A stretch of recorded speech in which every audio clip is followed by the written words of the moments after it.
Hello friends, welcome back to my channel. I'm still your favorite baker, the recipe queen. So in today's video I'll be teaching you how to make this easy and very pliable fondant with just 4 ingredients.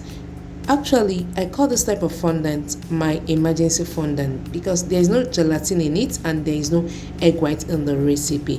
This is just a plain type of fondant that has to do with 4 ingredients that you can always get anytime, any day. And please note, for you to use this fondant, after preparation you must allow it to rest for at least 6 hours before you use it. So sit back, relax, make sure you watch this video to the end and don't forget to subscribe to my channel.